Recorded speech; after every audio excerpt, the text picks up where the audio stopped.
Hello, my people. Welcome to my channel. It's a new week, a new episode. I am so excited to be here.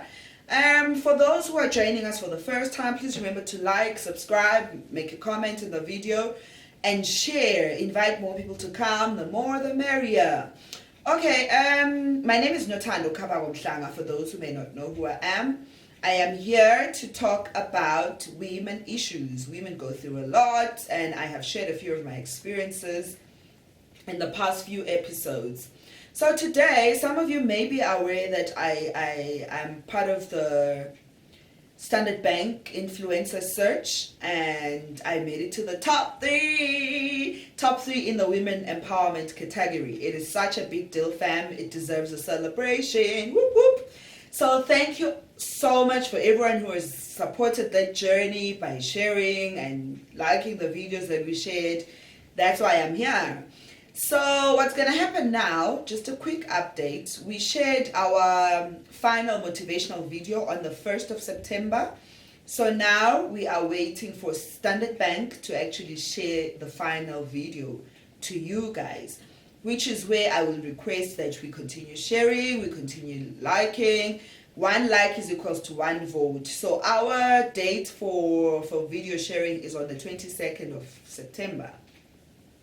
So 22nd September, Standard Bank is going to share the video on their page, on Twitter and on Facebook. So ngiyanicela ke bangani bami, my people, to please share, please engage. We need this one. Let's get it in the bag. Yay! Okay, having said that, I'm going to get briefly into what I wanted to talk about today. It's going to be very brief, but I'm hoping my sharing my experience in the subject is going to be helpful to someone else. And I want to talk briefly on GBV, gender-based violence.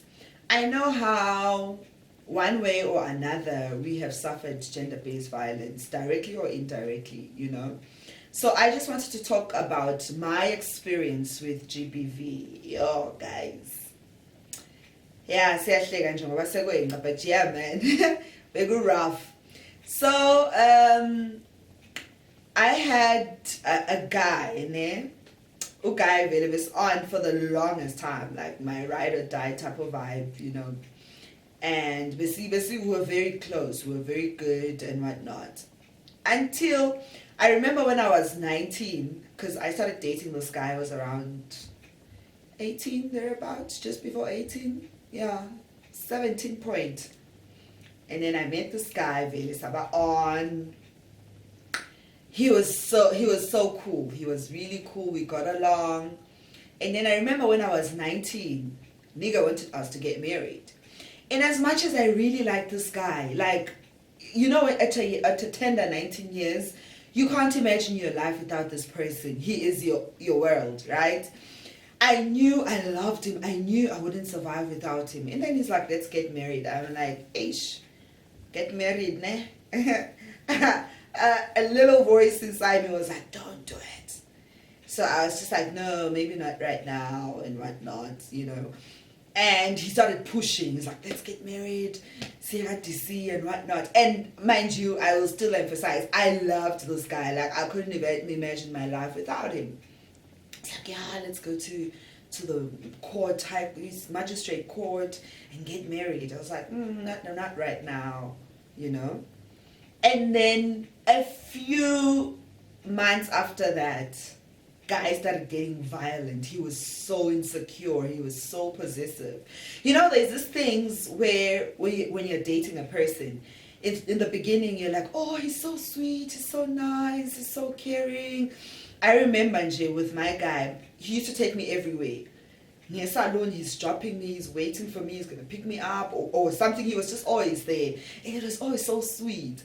Until when you backtrack, looking back, you're like, you know, the signs were always there. It's just that you're never able to pick them out from the onset, because at that time, your brain is just reading love, care, my yonki type of thing. So a few months after he was insisting we get married, right? He started getting aggressive. He started getting really aggressive. and being possessive to a point that, like, would be at a shop, at a supermarket, Pick and Pay, for example, and Sigu queue.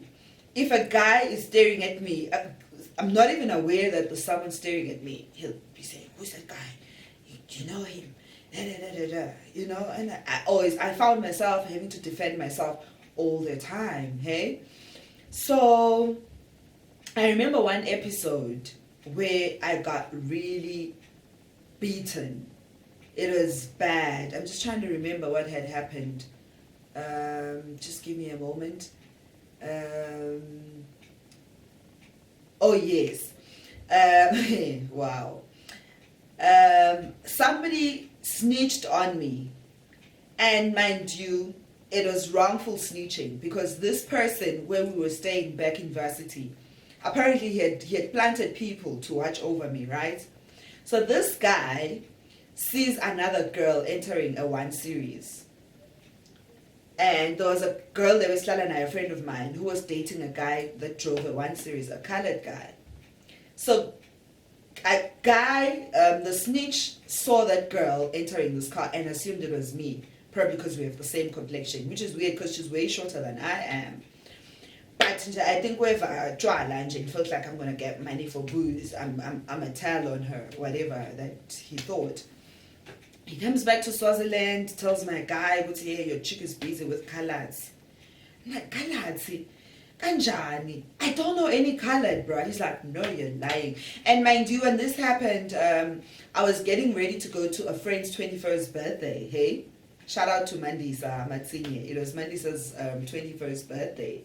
So I was all ready, all dolled up, ready for my friend to come pick me up. Hey, and guy wasn't there. So he calls me. He's like, "Have you left?" I'm like, "No, I haven't left." He's like, "Okay, please wait. Don't leave before I go. Before I get there." I'm thinking, "Oh, I say my baby. He wants to see me off." Kandiyo. Hey, when he gets there, like, we're almost ready to go. The cab is here to pick us up, and then he shows up right at that point. He's like, "Yeah, come here, let's talk." I'm like, okay, this is a bit awkward. We're about to leave. He's like, "Yeah." Then he started grabbing my hair. "We're now busy makalati." I'm like, "What's going on, bro? I don't know any color." I remember I was wearing some nice earring I had got from some accessory shop in Joy. It was so nice. Oh my gosh.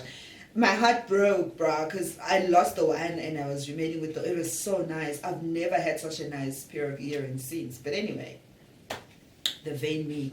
Anyway, so Vele, my friends were there screaming, "What's going on? Nami Angati, what's going on?" I just okay guys, I guess you have to leave me. Mind you, we were wearing all white. I think the theme was all white. We're wearing white. Now I'm dirty. I've been dragged on the floor and whatnot. And nje party before it even began, hey? And I remember it was bad. It was so brutal. I had like a swollen eye. At some point I collapsed during the beating. He beat me till I blacked out.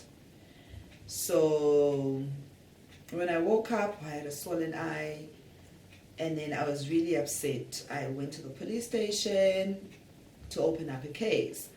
I remember, how I feel like our elders, this whole Tibetendlu, Bamfubatotsi type of thing, has really compromised a lot of livelihoods because, excuse me, I remember being told, "No, I can't open a case because then it's going to blow up and be in the papers."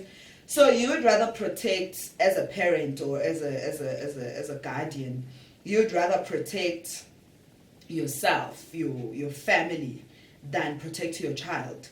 Because I was told to close that case because it will end in tears, so to speak. It was just not going to go down well. So I closed the case and I continued the relationship. Because I know at this point you're probably thinking, "Oh, then you guys broke up, oh shame." No, we didn't break up. We continued to date. The aggression got worse and worse. He just continued to be more and more aggressive. And I feel like he had stalker tendencies, hey, because we would fall out, hey, break up or be separated, and the whole time we are not together. But the moment I meet a guy and maybe we exchange numbers and the guy starts to call me, guy is gonna resurface all the damn time, bruh. All the damn time, guy would just resurface. The creepiest was one time when I met a guy, in one of our fallouts. I met a guy and he was staying in the neighborhood, the same neighborhood as me, hey?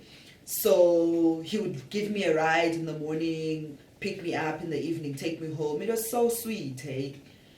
And then he calls me right out of the blue. I'll call this guy Melusi, just for interest sake. Melusi. Then he calls me out of the blue. Hey, do you know Melusi Dlamini? This is just hypothetical, it's not the real name, hey? Do you know Melusi Dlamini? I'm like, yeah. Imagine I had met the guy like a few days earlier. How? Which is so weird. Why do you ask? He's like, no, I'm just curious. Yeah. He wouldn't even explain why he's asking. So that's when I saw how this guy is keeping tabs on me. I'm talking about someone who would hide just nearby my house. He would hide in the bush. There was a bush across the road. He would hide there. Like, that's how creepy it was, bruh. Remember I said in the beginning it's always nice and sweet. Oh, he's so loving. And yo, guys, then the person becomes so aggressive. They feel like they own you, you know, and they always want to get things done for you. They're always, let me get this, let me pay for this, let me do this. Like, at first it's always sweet. I wonder how other people survive in those things. Well, I mean, it's not for me, shame. These things of being owned by people because they get stuff for you. They pay stuff for you, material things and whatever. Anyway, no disrespect to those, but like, I just feel like, yo, Minevele, I was never gonna last. So it went on and on for years. I remember a time where, you know how people would say, I'm Shinani, you know, because abuse is just so apparent. It's obvious for everyone to see that you're in an abusive relationship. But then the question is, why aren't you leaving? There's no real answer as to why you don't leave, but you just don't. Because abusers are the most manipulative people, hey? It's like they know the right button to press. They will abuse you, and then after that get you everything you've ever wanted. And then at the back of your head you're like, oh, okay. I think that's where the vicious cycle is of ownership, and I get these things done for you, and the more I get things done for you, the more attachment or whatever is bond between the two of you. It's like you also owe this person now, hey? It went on for a very long time. He would impregnate people, come back and say, no, it's not his baby, we broke up with that girl. It went on for a very long time. My friends were so worried to a point that I started having to lie now. It's no, we're no longer together. When I had to go see him, I had to sneak out. If I'm with my friends, I don't even tell them where I'm going to. I'm going to send my lady, then they will know it's she's gone to the guy. It went on for years, but I feel like what destroys a lot of us in such situations, I might have mentioned it in one of my previous episodes where I was saying it's important to know who you are and what you are about. Because if you don't, it's easy to get manipulated, you know. Because if you don't know your story, someone will come and tell it to you. And then you will start believing that your story about yourself that has been told to you. You feel me? So, whereas if you know your story and you can, even if you wake up in the middle of the night, you are able to stick by your story, you are able to tell your story as it is.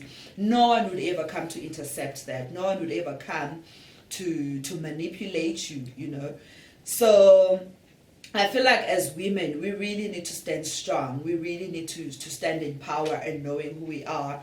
Also, in knowing who we are able to then move towards a bigger picture of the best versions of ourselves. Because if you know who you are, you're likely to know the next step that will empower you, the next step that will enhance you to a better version of who you are, right? So yeah, I know a lot of questions are asked about people in abusive relationships. Why doesn't she leave? Why doesn't ABC? There's a lot. The behind the scenes has a lot of backlog that we don't know about.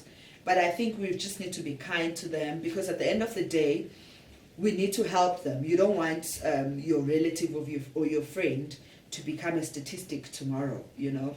Just be nurturing the situation, and hopefully they will realize what needs to be done and just get out of it. It's not easy. It's never easy, trust me. But with the right support, it can be done.